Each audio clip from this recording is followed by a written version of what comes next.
great, Newt. Well, not as good as she did, but still. I want to thank our two singers. I thought it was wonderful. And I'm told I have to get this much closer. So if I start to eat it, you'll understand I got really excited. But I couldn't help during the two national anthems to think to myself that I'd be standing here between two miracles that shouldn't exist. The United States is a miracle, which took on the greatest empire in the world.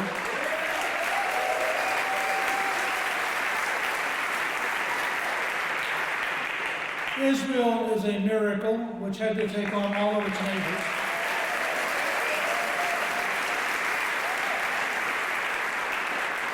In a world where heart and courage did not matter, neither flag would be up here tonight. And that's really the core of my message. A number of people were chatting with me before the meeting. And I picked up several themes which I've actually picked up, first of all, across virtually every rational Californian.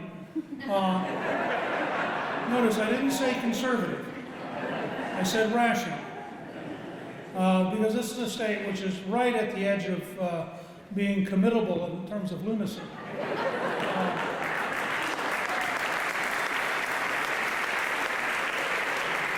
I have to share with you one example, because I love California.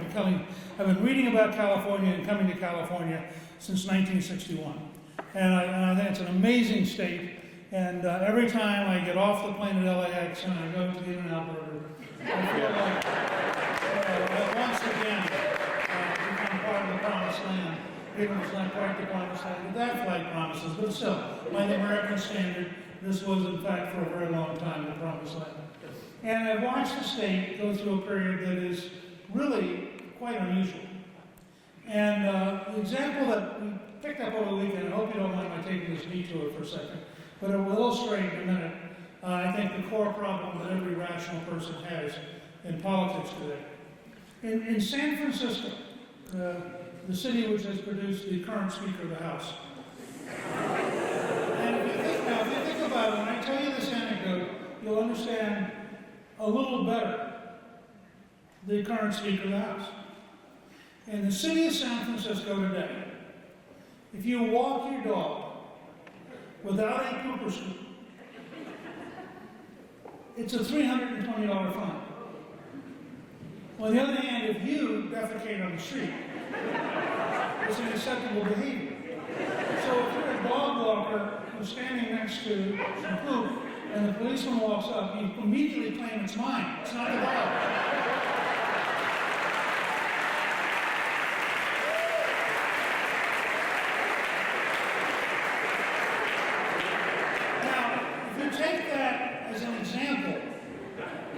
Of the culture which produced both your current governor and the Speaker of the House.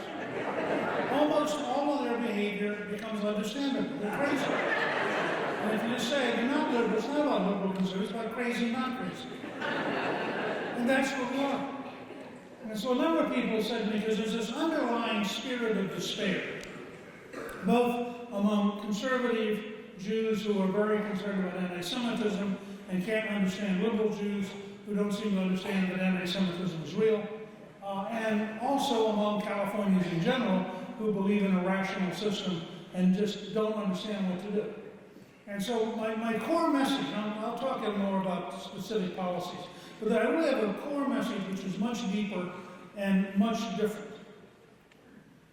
The American national anthem's closing line of its first stanza is that we are the home of the free and the land of the brave. And that's very important. And it's something all of you should lock in your brain permanently. You cannot be free if you are not brave. Israel cannot survive the morning Israelis lose bravery. America cannot survive the morning Americans lose bravery.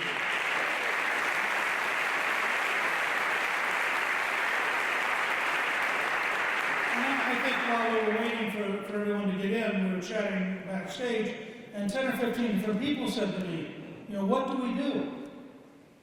And my answer, and I've been studying and working on this since August of 1958, so I think I have some standing for talking about it. The answer is you fight. When you run into a good friend who doesn't understand that anti-Semitism is real, you have to ask them, have they ever heard of the Holocaust? Have they ever seen what's happening in France? Do they have any notion that the same sickness is now in the U.S. Congress? And frankly, there may be a point where you can't get through to them at all, but my experience is that over time, people get worn down. Margaret Thatcher once said, first you win the argument, then you win the vote. And that's where we are. We have an amazing number of people, and I think part of it is a cultural, psychological problem. There are people who believe in facts, and there are people who believe in emotion.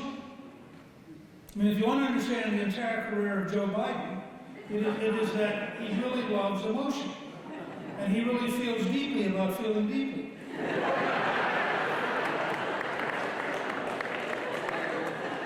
Now, I'll give you two examples. Biden's first presidential campaign ended prematurely when it turned out that he had this wonderful, deeply emotional speech about his childhood, which turned out to have been verbatim taken from British Labour leaders' talk about his Welsh childhood.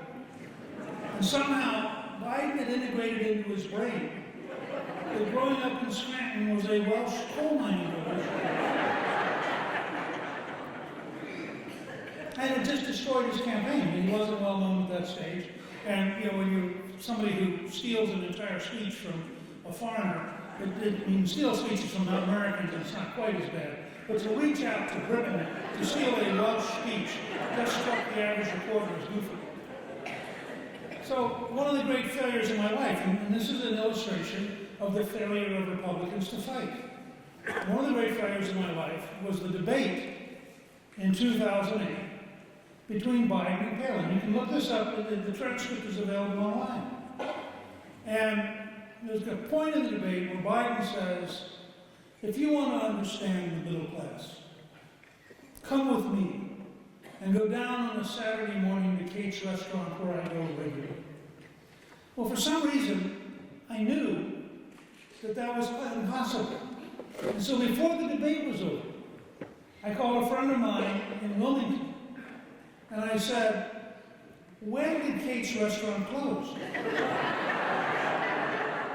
And he said, 13 years ago. So Biden hadn't gone in 13 years to a restaurant he goes to every Saturday. Now here was the failure. This, by the way, might have cost us the election. And it's something for you to think about every time you start to hold your punch and every time you start to get timid. I immediately, at the end of the debate, called the McCain campaign. And I said, put Palin on an airplane tonight. Fly into Wilmington with the National Press Corps and go look for the restaurant. Because by noon tomorrow, they will realize that he's a nut. And you couldn't get them to do it because they're Republicans and they're timid and they're slow and they're stupid. And it's a very deep problem.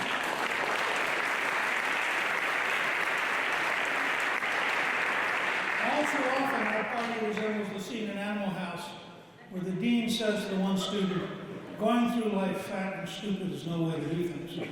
And the fact is, we are being given one of the great historic opportunities, both in California and in the nation. You have a party which has lost its mind.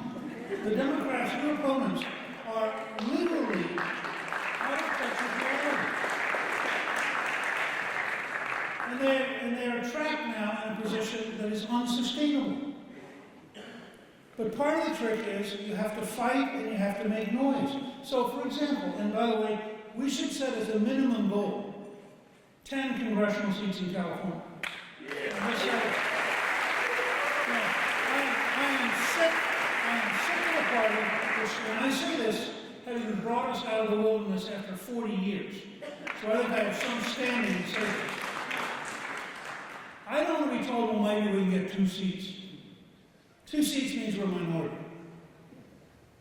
You know, I want McCarthy to get up every morning and say, I am going to be speaker, and then to say to the rest of his leadership, if you don't believe this, you need to leave the leadership.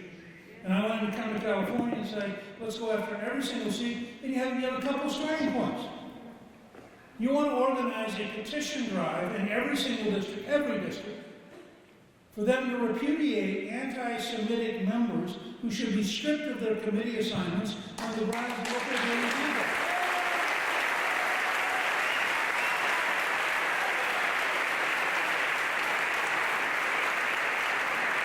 Now, I just used the word you may have not heard because you were applauding too soon. I mean, look, I'm a former college teacher. You got to pace the applause so I get the whole line. Otherwise, I mean, you just miss part of the lecture, you know? I use the word that people in Washington are scared to use. Evil. A member of Congress who stands up and is openly anti-Semitic is evil. They represent evil.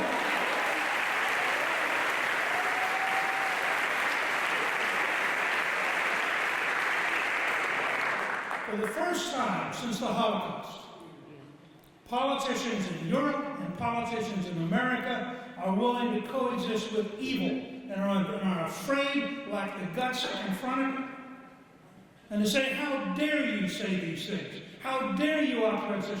You don't have to strip them of their seat. All you have to do is strip them of their committee assignment. Let the people of their district strip them of their seat.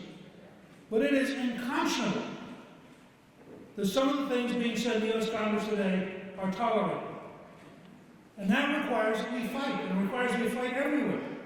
And you can't just fight at the top. I mean, Nancy Pelosi is a combined representation of the culture of San Francisco, the interest groups of the Democratic Party, and the constituency in the House, which is increasingly left-wing and increasingly anti-Semitic. It's that simple. Now, in that context, let me talk briefly about the Middle East. I'm going to talk about the Middle East, then the presidential campaign, and then they've told me we can take questions for a while. First of all, the Middle East. I have said unequivocally for years, the only possible program that makes any sense with Iran is regime replacement. Anything short of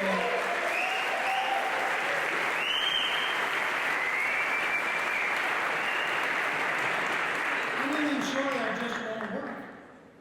I mean, when you have the members, this is fairly recent, the members of the Iranian parliament come in uniforms chanting death to America. I'm a historian.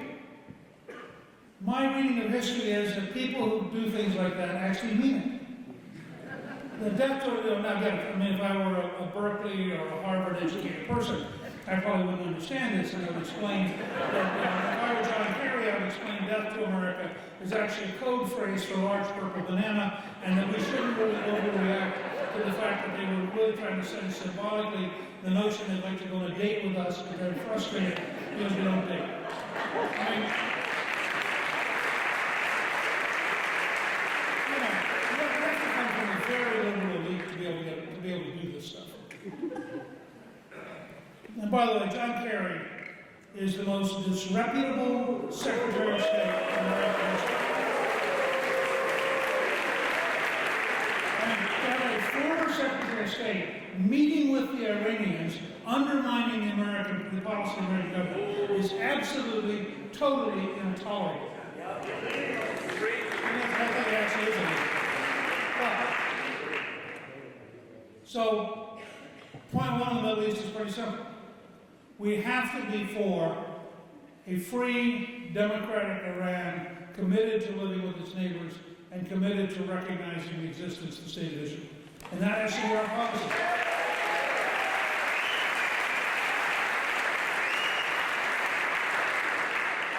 And I think that the administration will continue getting tougher and tougher because I think that the dictatorship simply can't, they can't unbend very far because the internal pressures of their own interest groups make it very, very hard for them to move. And therefore, I think inevitably it's going to get tougher and tougher. And I think we are having an impact. In fact, there's one analysis that came out in the last 24 hours that they're actually cutting off funding to Hezbollah because they're running out of money. Now,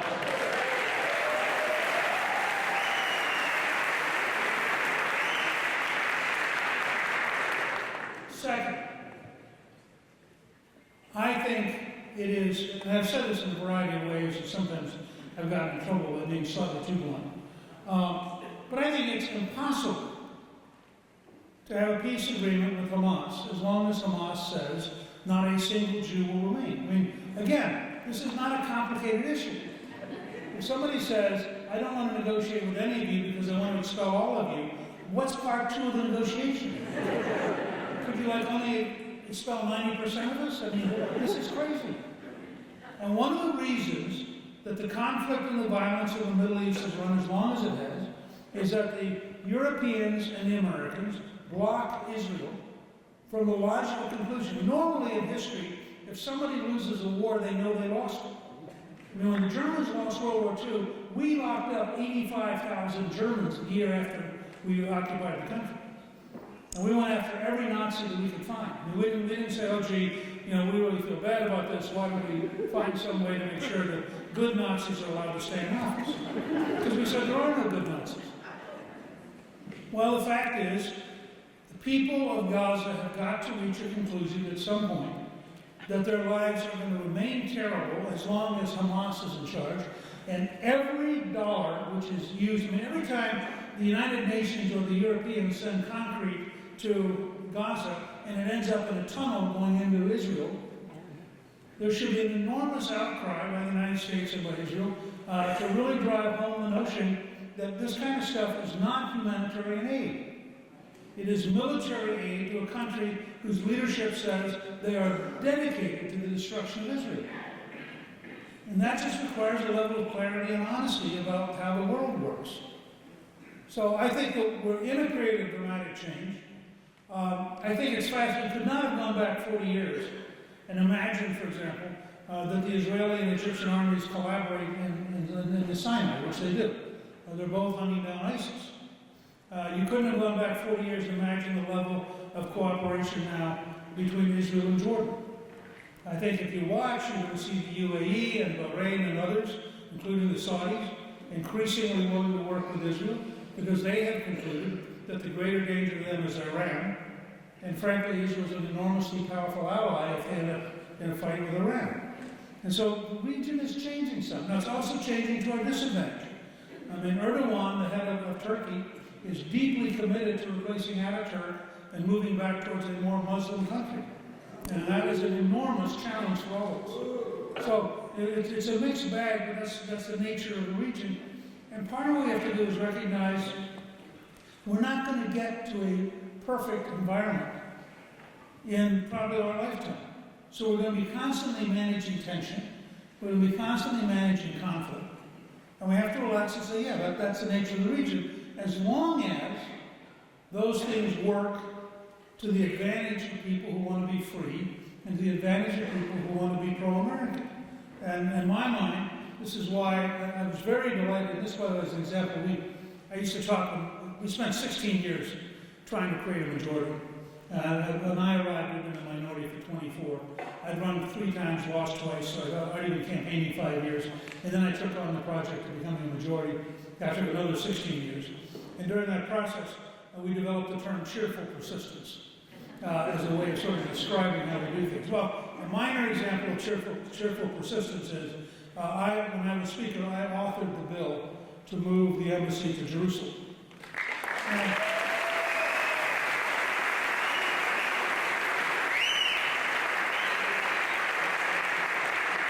Which, of course, the State Department and the so-called Middle East experts all opposed, on the grounds that it would be impossible, it would lead to uprisings in the streets.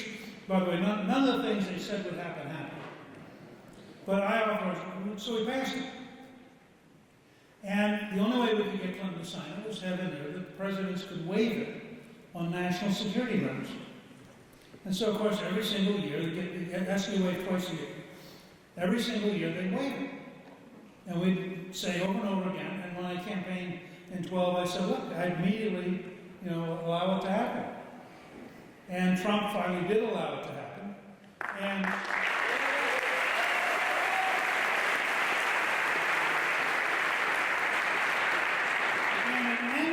a situation which was truly weird.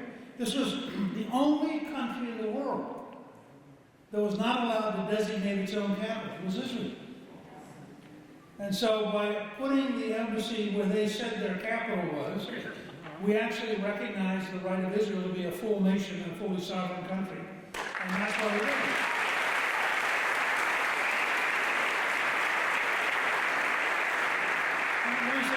By the way, although I have a book that's just out called Collusion, which is about the Russians and Antifa trying to poison the U.S. Senate.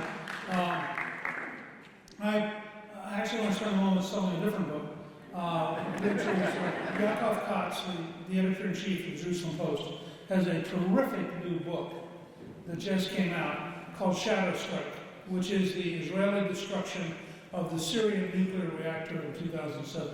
It is, I don't have any idea how he got the sources he got. It is an astonishing book, and I recommend it to all of you. It's a really interesting case study in how something happens historically that was really decisive. I mean, imagine if Assad today had a nuclear weapon, and you have some idea how important it is. In fact, at one point, ISIS actually occupied the site where the nuclear reactor was, and there was nothing there anymore because the Israelis had eliminated it. But imagine that ISIS had captured a nuclear weapon. It is again, just as the bombing of Osiris in 1981 in Iraq by the Israelis, it is another example of why courage matters. Because when it mattered, the Israelis came to the United States agreed the proof was real, the United States had already occupied in Iraq and Afghanistan, preferred not to do it, but said they would not interfere if Israel did it. And the Israelis said flatly, the Begin rule, which is a very good rule, we will never tolerate an active opponent acquiring the tools for a Holocaust, period. And so they went after it, and I think that was the right thing to do. And I think it changed history, and Katz's book is really a very, very interesting read. Now, let me talk briefly about the United States. We will have an election next year. This will come as a great shock to the New York Times, MSNBC, and others. Who for a very long time thought that Trump was going to set up a dictatorship and saw themselves as the loyal opposition, trying to lie about every possible thing to do. You have to understand what happened to the American left. There's a fascinating little book called Shadow, which was written by two young reporters who had sold the publisher on the idea that they would spend a full year, they had an advance to spend a full year with the Clinton campaign as she shattered the glass ceiling. And election night, they figured out they needed a new thesis for their book. And when you read the book and you get to election night, all of the senior staff are trying to figure out who's going to go tell Hillary that this didn't work. And how do we explain that it didn't work? And they all concluded the Russians did it. But it was much easier than telling Hillary she did it. When you read the book, you realize that a large part of the last 2 years have basically been an effort to appease Hillary, who is, after all, faced with having to live with Bill, having lost twice while he won twice. And can you imagine what that's like? But it's a fascinating moment. Here's what I think happened, and this is why I think you get the sort of New York Times, Washington Post, MSNBC, CNN response. At 8 o'clock, all of you have friends like this, you just check it out. At 8 o'clock on election night, all across America, liberals had champagne on ice. They were ready. The big moment was coming. It was inevitable. They'd been told by all sorts of experts that Hillary's going to win. It was that Trump couldn't possibly win. 2 hours later, they're staring at the television. Literally 2 hours.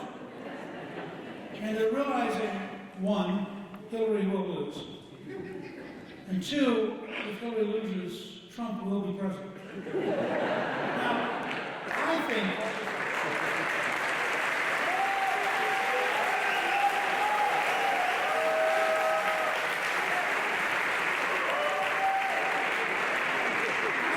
this created the political equivalent of PTSD. It was like having an IED go off next to you.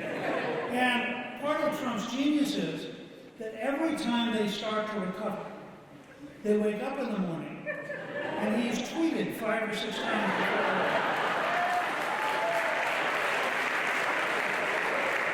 And they're going, oh my God, he's still president. And the whole rest of the day, they're back in shock. I mean, it almost requires, sort of a Department of Veterans Administration for paralyzed Democrats in order to sort of help them through this great crisis.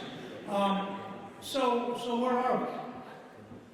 The Democrats are going to have somewhere between 22 and 45 candidates. Because it's pretty hard when everybody wants to show up and, look, if the mayor of New York can run, anyone can.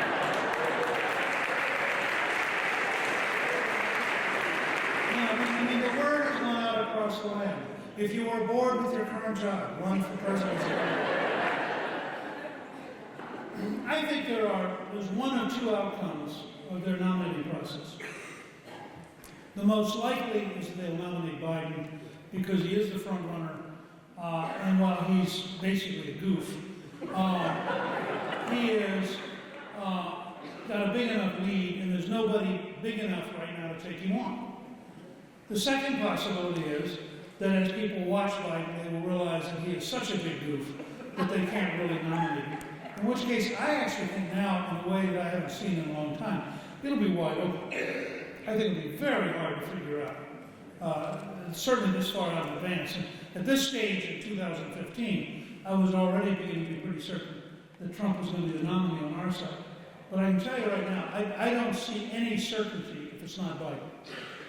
And what I do see for the moment is a continued steady drift to the left, a steady drift towards positions that the average American doesn't believe in, and a party which will look, I think, goofier and goofier as the year goes on.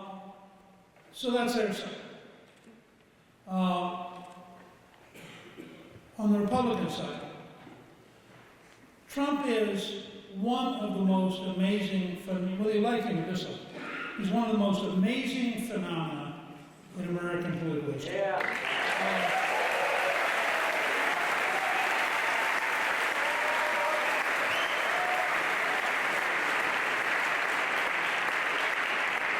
He's a very strange combination of the disruptiveness of Andrew Jackson, the courage of Lincoln, and the frenetic energy of Theodore Roosevelt. And the three just kind of blended him in a way that, I mean, people will say to me, what do I think he'll do next? My answer is, I haven't got a clue. I mean, sometimes I'll go see him in the Oval Office, I'll walk out and say, what do you think? I'll say, I don't have a clue. Because this is a guy who marches to his own drum, who is pretty confident in his intuitive understanding of things, who thinks he's smarter than most of the people advising for a practical reason. He is smarter than most of the people advising. I mean, think about it for a second. Here's a guy who made his first round of money in real estate. I love this thing about the New York Times every week. I don't know how many then you see this Times page 1 story, tax records indicate Trump was deeply in debt. The opening of his book in the 90s, called The Art of the Comeback, is, I owed $923 million personally and several $1 billion in corporate debt, and I was in deep trouble. And I either had to become depressed or figure out a comeback. That's the opening. The New York Times, having failed to read anything Trump wrote, was shocked to discover that Trump told the truth in his book in 1990-something. So here's a guy who had a great start in real estate, got way overextended, the economy changed, was virtually bankrupt. By the way, if you've never read it, it is a great introduction to Trump's personality. Because there's a point there where finding 5 major banks, he owes them basically between personal and corporate debt something like $2.5 to $3 billion. He walks into a meeting, and he said, 5-hour meeting, and he says to the bank, you can bankrupt me. I know, I got it. But if you bankrupt me, my lawyers will fight you. It'll take you 5 or 10 years to collect, and your stockholders will suffer. Well, on the other hand, in the 80s, I made you a lot of money. And if you gamble on me, I'll make you a lot more money. They loaned me more money at the end of the 5 hours.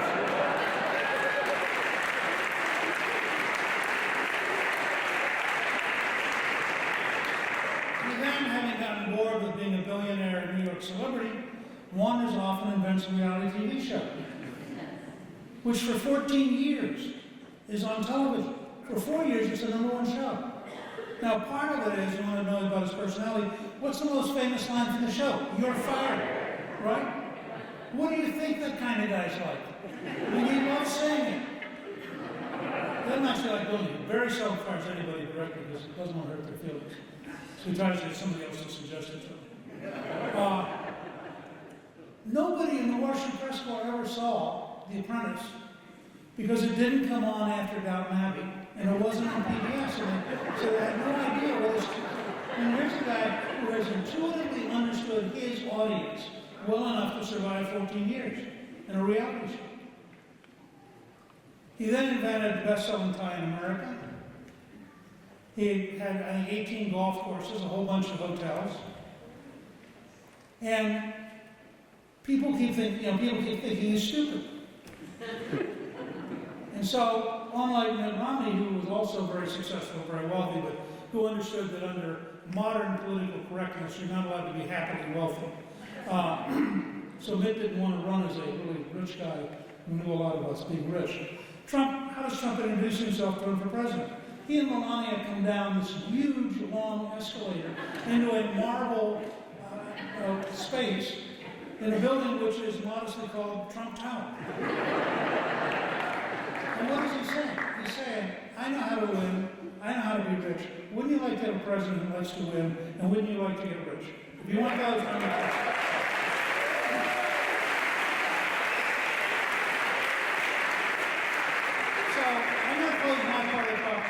Question, but this observation that I hope you'll take to heart.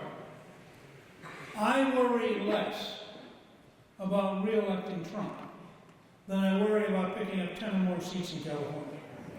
Because we can't get the House back, and we can't get rid of Pelosi and the San Francisco culture unless we start being competitive in California. It's not possible. So if you were to ask me, I would beg you to spend 90% of your political energy in California and 10% on the president. The president will take care of himself. The president is going to go out. Whoever they nominate will be a different person 2 weeks later.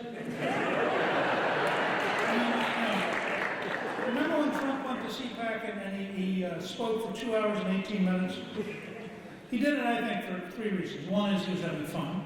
It's been a tough week, and they didn't feel good. The second is they wanted him to. They kept jumping up and down and cheering. He thought, well, I stop now. The third, I thought at the time, he was sending a subliminal signal to the Democratic Party. You want a piece of this? This is what it's going to be like 7 days a week from the time you nominate. So whoever you nominate, remember, Hillary would do one event a day with 1,500 people, and he would do 5 or 6 with 20,000 each in a day.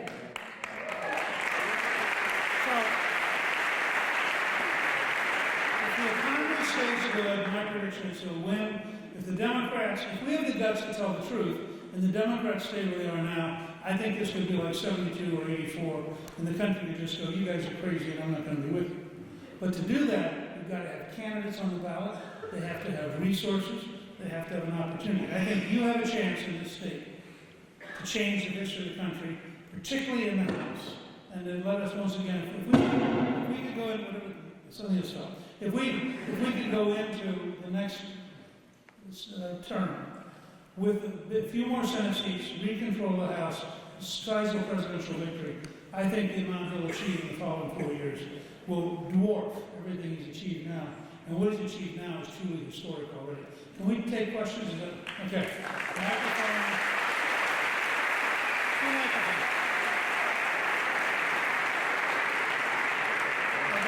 Microphone people get to pick who asks the questions, so just keep moving. Good evening. Thank you so much for being here with all of us this evening. My question to you is, given the current buildup of military power in the Middle East, specifically the U.S. sending in the aircraft carriers and the bombers, is there a potential for a miscalculation on either side with some form of escalation or possible action that could then spiral requiring a reaction? that could pull the United States into a military conflict, and one of those actions could be an attack on Saudi oil fields or an attack on Israel. And what would the U.S. response be? But more directly, a U.S. plane or a U.S. naval ship, which would then cause an immediate American response. Well, the short answer is yes.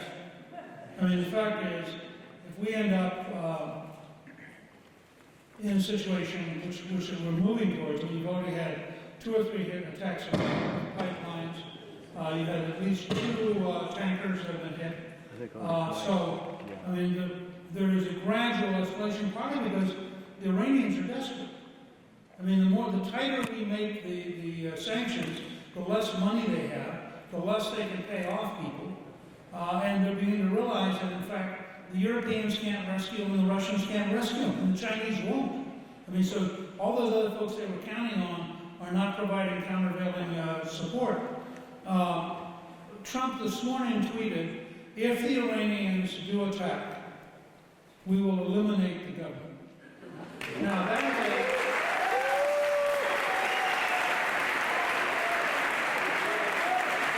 that's a fairly serious statement. And I don't think anybody should doubt. I mean, I don't favor it. I don't think it's necessary. I think actually, at the rate we're going, if we simply had a more active psychological warfare campaign, that the people of Iran would eliminate the government without us being militarily involved. But I do think that to say to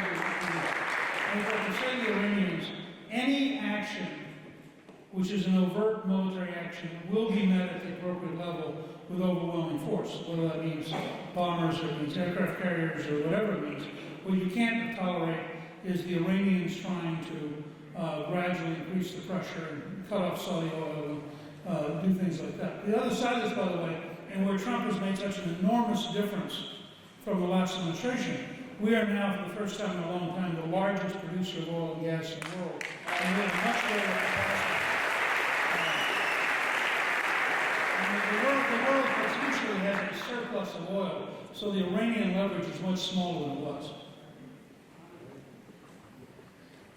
Mr. Speaker, thank you so much for coming tonight. I can attest to what you were saying about San Francisco. I'm returning there tonight and see it every day. It's crazy. On another note, can you talk about Trump's peace plan that he's going to announce and what you think the outcome will be, whether it will be a positive outcome, whether nothing will change, or even whether it will be a negative outcome for the peace process? I don't know enough of what Jared really is the driving force behind it, and I don't know enough of what he's trying to accomplish. I'm personally perennially dubious about peace plans because as long as both the Hamas and Hezbollah are both committed to the destruction of Israel, there's not a whole lot of ground for figuring out how to get to a peace plan. And so I think that, when there was a point where basically the PLA was offered everything they'd asked for, and they couldn't say yes because they knew that the extremists would kill them. And so I think it's very unlikely that it will lead to very much. But I suspect, I think, both in terms of American politics and American news media and the Europeans, that they have some obligation to try to be positive. And they probably, my guess is, that they've probably been talking to the Egyptians and the Saudis and others to try to find something which would allow them to also be more passive. But they've been very good.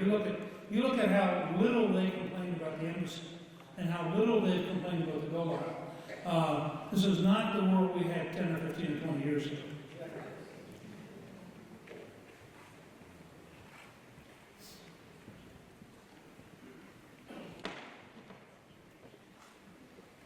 Good evening, Mr. Speaker. Thank you so much for being here, and thank you so much for your steadfast support for the President. I have 2 questions. First off, what are your views about the Democratic House inviting the former head of the CIA, John Brennan, to quote-unquote give them a briefing regarding the situation in Iran? And my second question is, what is your view for someone like me and probably a lot of other folks in this room, conservative Jewish people who consistently deal with liberal Jews who somehow view President Trump as divisive or racist or many other horrible things that I've heard? Thank you so much. Okay, Tom, very different questions. Coming up first, I got so involved in with the second one. The first one was Brennan. Look, I don't care. I mean, if they want to invite Brennan in to misinform them, as much as he misinformed Obama, why not? Brennan will eventually, I think, potentially face legal action for things he did as CIA director, which were clearly illegal and inappropriate. Since Brennan is the guy who testified that he believed there was a moderate wing of Hezbollah, it seems to be perfectly appropriate that the Democratic Party would add him to their anti-Semitic witness list. And that's how I regard Brennan as a man who was totally unsuited to being the head of the CIA. And a guy who, by the way, his first vote was for the Communist Party of the United States. So I just think people are looking at Brennan who he was. It's perfect a person for Obama to appoint.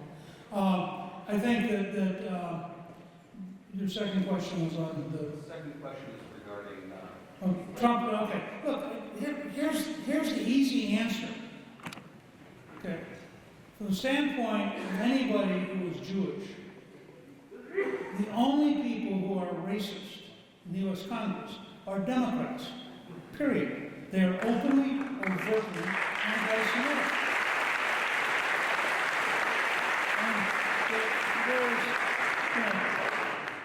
As several people said here tonight, Trump is the most pro-Israel president in history, which would argue, at least at one level, that he's probably not a racist. Okay? There's no other evidence that he's a racist except Democrats yell it. But there's no evidence he's a racist. There's no evidence. Mar-a-Lago was the first social club in Palm Beach to be integrated. And in fact, he threatened to sue the city council on grounds that they were racist when they wanted to not give him a license, because he had both Jewish and black members. And there's no evidence in terms of his golf courses, his relation to Tiger Wood, or 3,500 other things, including the Secretary of HUD, who I just talked to on Friday, that Trump is in any way racist. But one of the things you've got to learn, there are two pieces of this you've got to learn. The first is most of your friends on the left are totally misinformed. And that's just a fact. That's why it's very important to argue with them and keep bringing up facts and learn facts. The second thing is, and this is why I mentioned about the land of the free and the home of the brave. Not a single one of you should be intimidated by fear-mongering, lying liberals who don't know anything. And when they try to intimidate,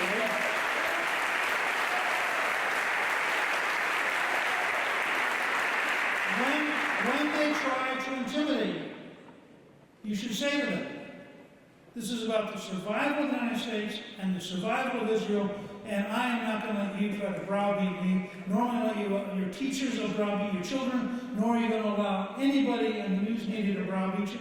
And just stand up to them. That's what I did in 12, it was referenced in the introduction. I just refused to let them set the terms of the debate, and it was so shocking to them that they very often didn't know what part 2 was.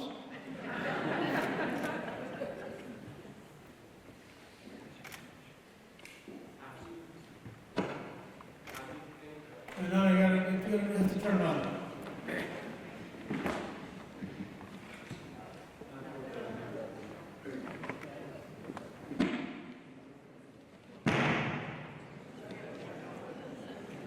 Try again. How do you think the overwhelming leftness of universities will shape the next wave of American voters? I think that they will, in fact, in a very few years, repudiate it with disgust as they realize how often their professors lied to them.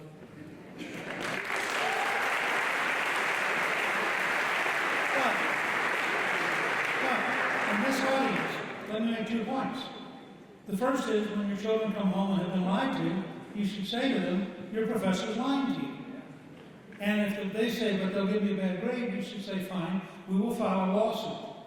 I mean, every time somebody gets a grade for political reasons, that professor should be sued. Immediately, automatically. Second, I think I have a pretty good notion of the socioeconomic status of most of this room. Why do you give money to institutions dedicated to undermining your values?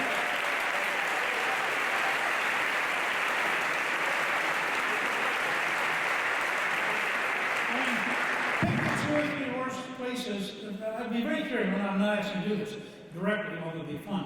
But if you were to go through here and figure out which institutions get the largest amount of money in this room, and you picked 3 of them, and you went to those 3 and said, you will not get a penny until you fire the anti-Semites on the faculty.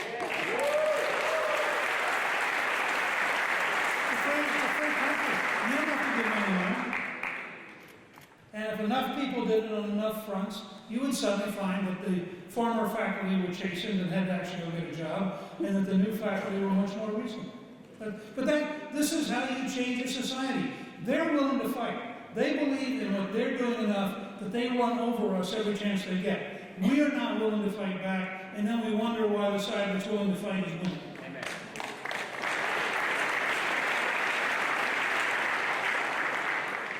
Hi, Mr. Speaker. Thank you so much for coming out. Thank you for your support for the state of Israel.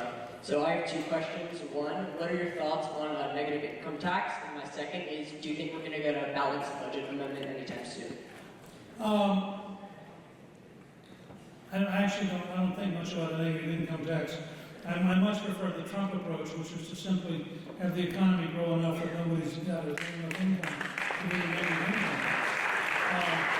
tax. Reagan used to say the best social program is a job. And so what we want to do, and if you notice, by the way, incomes have been rising for the first time in a long time, and they've actually been rising faster in the bottom quartile. Because it turns out when you start rebuilding manufacturing jobs, you're actually raising people who are relatively poor compared to folks who work in the finance business. Second, I doubt if we'll get a constitutional amendment, and if you did, I doubt if it would matter. I'm the only Speaker of the House in your lifetime who has balanced the budget for 4 straight years. And I can tell you, the entire secret to balancing the budget is to dramatically improve the health system so it becomes a cost-lowering system rather than a cost-raising system. Part of that's by cures. We're within 5 years, I think, of curing sickle cell anemia, which will have an enormous impact. We may be within 5 or 10 years of curing Alzheimer's. Part of it is by introducing free market principles, which you're going to see drive down the cost of drugs, for example, and drive down the cost of services once people know what prices are and that they have a choice. And so I think we probably pay 40% more for health care today than we should. And that's the largest and fastest growing part of the federal government. And that's the place I would focus first on reducing and getting back to a balanced budget. Hi, Mr. Speaker. Thank you for coming here. And I'd like to find out how we can get our neighbors to the south to stop the people from walking through the country and stopping at our border. I suspect if we had a very strong policy of returning everybody from Mexico who comes out of Mexico without regard to where they are. That is, whether you're Guatemalan, Hondurans, whatever. You try to cross the border, you go back to Mexico, let Mexico figure out what to do with you. I suspect we would see a dramatic change almost overnight.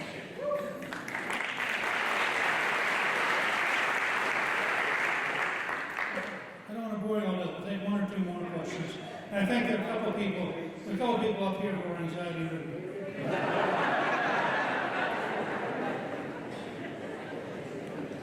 The recognition by the Trump administration of sovereignty over the Golan Heights was done by executive order, from my understanding. Do we have to be concerned that if there is a Democratic president who is less amenable to the state of Israel, that this could be overturned by his executive order? In the current state of the Democratic Party, you have to be concerned that if you have a Democratic president, Israel may not survive. Not on the Golan. I mean, look at the people who are starting to shape their policies. I could imagine a radically pro-Hamas policy by the next Democratic administration. And pro-Hezbollah. So I think it's a lot more than Golan. I don't actually know technically. I think the executive order, theoretically, they could probably come in and reverse it, but I doubt if that's how it would happen. Because it simply establishes that we recognize existing boundaries. But theoretically, and I doubt if anybody will campaign on that. You're not going to get somebody who says, elect me and I'll reverse the Golan, because, I mean, even on the left of the Democratic Party, First of all, they know so little, most of them don't know what to go on ideas. So it's hard for them to get too exercised. Thank you very much, Mr. Speaker, to be here. My question is regarding the negotiating power of Mr. Trump. Considering what's happened so far with North Korea, why do you think that he's continuously asking the Iranians to call him? And what is he going to negotiate about? When I think he should know that they will never accept the 10 points that Secretary Pompeo has put forward. What is the motivation or the politics of him call me? Well, there are two different parts to that. First of all, if you either read my books about Trump or you read Trump's books about Trump, and you learn more, frankly, if you read his books, but I'd like it if you bought mine. But if you read them, Trump believes he has the power to convince people. He sees himself as an entertainer and as a salesman. And therefore, to be an effective salesman, you have to maintain some communication. And that's why he has communication with Kim Jong-un, rather. That's why he has communication with Putin. And that's why he would like to have communication with the Iranians, which he doesn't have right now. But that's a psychological thing in his head. And if only I talk to you long enough, we'll find, the same thing with Xi Jinping. I mean, in the middle of a trade fight, it's pretty intense, but he still wants to think of Xi Jinping as somebody he can talk to. Second, if you watch his behavior in every one of those cases, his policies are very tough and getting tougher. I mean, they're going to increase, they're getting better at learning how to cut people off. They're getting better at learning how to impose sanctions. They're getting better at tracking down people who are cheating. And it's also true in Venezuela. I think that's going to continue. And I think his attitude is, look, I'll be happy to chat with you, but by the way, we're also going to continue to tighten the screws in your country. And any day you'd like to say yes to the things I want, then I'll begin to think about not doing it. But until you say yes, I'm not going to, we can have coffee or tea or whatever. Trump doesn't want coffee. But we could, you can have coffee and I'll bring some water, and we'll see what happens. But I think that there's no question in my mind that he is moving steadily. And I think he would say he doesn't want to make replacement of the regime the overt stated goal, because then it's totally impossible to talk to him. But what he wants to say to the regime is, you have to accept a scale of change, the result of which will be the end of the regime. But all I'm asking for is the change. I'm not being hostile. I would just like all the changes. He's saying the same thing in China. He's saying the same thing in Venezuela. They're more open because the Venezuelan situation is so much worse in terms of the collapse of civil society, the poverty and the disease. And they think there that they have a better chance of replacing the government. I suspect if you began to have popular uprisings in Iran, you would see the Trump administration move pretty rapidly towards supporting those uprisings. But for the moment, I also suspect that the report that came out yesterday or today that Hezbollah now has probably lost $10 billion a year in support. Probably makes me feel pretty good again. Both America and Israel are miracles. They're miracles of the human spirit. They're miracles of courage. They're miracles of fighting. And each of you, by being here tonight, gives me hope that we will once again regain that commitment and once again be prepared to stand up and defend what we believe in and to take on those who would destroy the countries and the values we believe in. So thank you very much.